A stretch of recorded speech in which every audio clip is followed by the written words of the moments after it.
Okay so finally MCHU की थामा release हो चुकी है।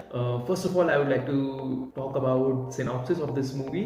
सो सिंपल सी स्टोरी है जिसमें वैम्पायर्स हैं, वेयरवुल्व्स हैं, अदर सुपर नेचुरल बीइंग्स हैं जो एग्जिस्ट करते हैं इन दिस यूनिवर्स एंड या there are lots of cameos in it. So इन सब के बारे में बात करते हैं बारी बारी से। First of all story, I would से स्टोरी बहुत सिंपल है, कुछ इतना कॉम्प्लिकेटेड नहीं है और जितना ट्रेलर और टीजर में दिखाया गया है उस बस वही है समझो। थोड़ा बहुत ऐसे ट्विस्ट एंड टर्न्स मारने की कोशिश की गई है एंड आई वुड से कई जगह लैंड होता है कई जगह नहीं, बट या overall it's a good story and I would से गो फॉर इट। अगर हम बात करें एज अ कैरेक्टर कि कैरेक्टर्स के डेवलपमेंट क्या हो रहे हैं तो आई वुड से आयुष्मान का जो कैरेक्टर है जो पहले एक ह्यूमन होता है, ह्यूमन से एक बेताल तक का जो ट्रांसफॉर्मेशन होता है उसको बहुत अच्छे से दिखाया गया है और जो बैकग्राउंड स्टोरी जो प्रोवाइड की जानी चाहिए मोस्ट ऑफ द मूवीज में वो इसमें नज़र आता है। एक राइटिंग में एक एफर्ट नज़र आता है इस जगह पे कि जहाँ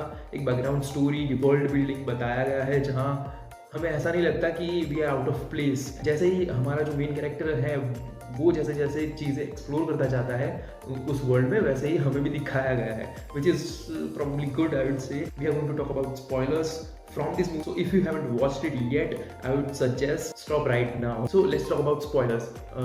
Spoilers से पहले भेड़िया तो सबने ट्रेलर में देख लिया होगा। भाई क्या फाइट होती है उन दोनों की, भेड़िया वर्सेस बेताल। जो फाइट होती है और बेताल को क्या कूटा जाता है I must say that was not something I was expecting and still I enjoyed it a lot and during that fight Bhediya does outshine Beetal in that fight which shows the hierarchy of power and और सच बोल तो भाई देखो जाके you will enjoy it. And हाँ cameos की बात की जाए तो जहाँ अपने भाई साहब है, फिर वो जो कटप्पा है अपने द हैंड ऑफ गॉड, उनका भी एक लाइक सॉर्ट ऑफ कैमियो दिया गया है मूवी में जो अच्छे से लैंड करता है। कैमियोज जितने भी दिए गए हैं वो ऐसा आउट ऑफ प्लेस फील नहीं होते कि लाइक ऐसे ही कहीं रैंडमली कोई स्पॉन हो जा रहा है, नहीं। हर एक कैरेक्टर जो दूसरे किसी मूवी से यहाँ पे आ रहा है उसको ऑर्गेनिक तरीके से ऐसे रखा गया है कि बहुत नेचुरल लगेगा, वो लगेगा ही नहीं कि कहीं और से आया है, ठीक है। So this universe has nailed it in terms of cameos I would से। बाकी यूनिवर्स की तरह नहीं कि जहाँ बस रैंडमली कहीं से भी लोग आते जा रहे हैं और निकल भी जा रहे हैं कहीं से। सो या that is something good from this universe I would से। एंड VFX और CGI का बहुत अच्छे से यूज़ किया गया है यहाँ पे जो दिखता भी है, क्योंकि अगर आप देख लो जो बेयर वर्सेस आयुष्मान का जो कैरेक्टर है उनकी जो स्टार्टिंग में एक फाइट सॉर्ट ऑफ फाइट जैसा होता है वो बहुत अच्छे से किया गया है, जो कि पूरा एक एनिमेटेड कैरेक्टर है उसको बहुत अच्छे से एग्जीक्यूट किया गया है।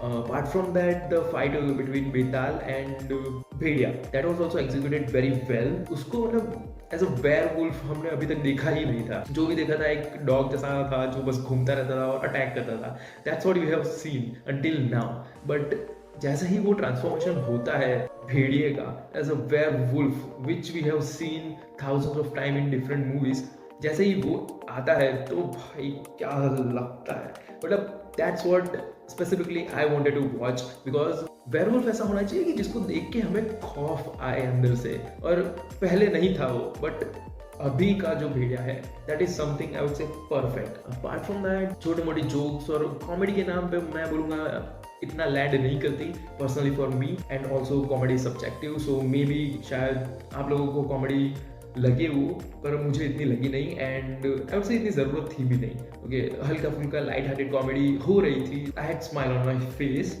During the movie, so that was okay for me. Apart from that I would से 3 आइटम सॉन्ग रखने की कोई ज़रूरत नहीं थी, स्पेशली इनमें से 2 तो मतलब ऐसे ही बेफालतू के थे, जिसमें लाइक एक रश्मिका और मलाइका दोनों के जो आइटम सॉन्ग्स थे, to be honest there was no need for those things. मैं नूरा का जो सॉन्ग था उसको मैं थोड़ा रेलेवेंट मानूंगा क्योंकि उसको ऐसे कनेक्ट किया गया है, शी इज़ फ्रॉम चंदेरी की रानी करके वो टैग दिया गया है उनको, so that is something I would से ओके ठीक है चल जाएगा एक बार के लिए। अगर हम बात करें द विलन नवाजुद्दीन की तो वो थे थे हमारे थामा, और थामा उनका लाइक रोल होगा उनके लाइक 20-25 मिनट का, बट जितना भी टाइम उनको मिला है उसको आउटशाइन किया है उन्होंने। That's what I think personally, maybe we can have a difference of opinion in this, but for me he outshined everyone when he was on screen as a character. He did it really good, and yeah, the only thing that I didn't like was that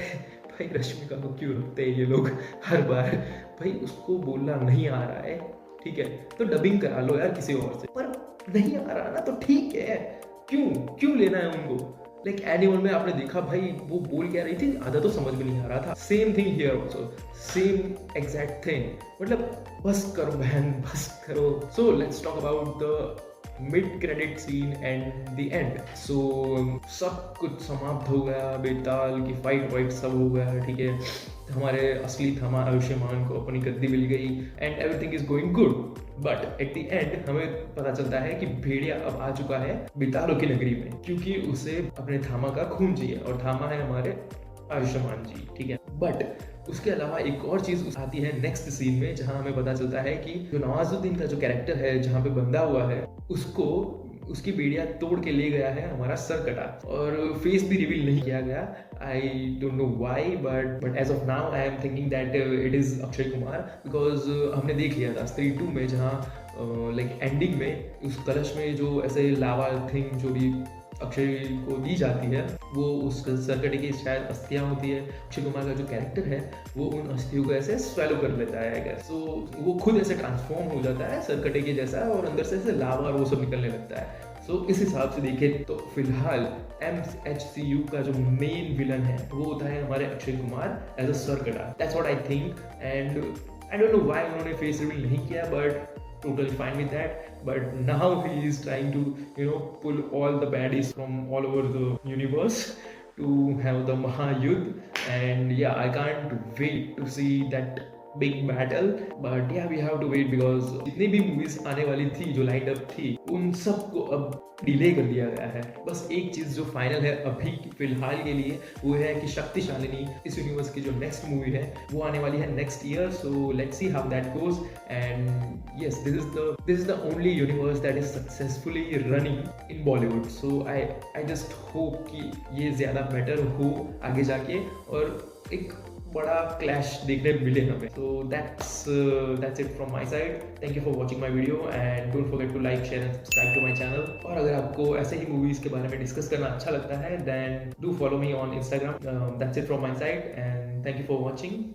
adios अभी।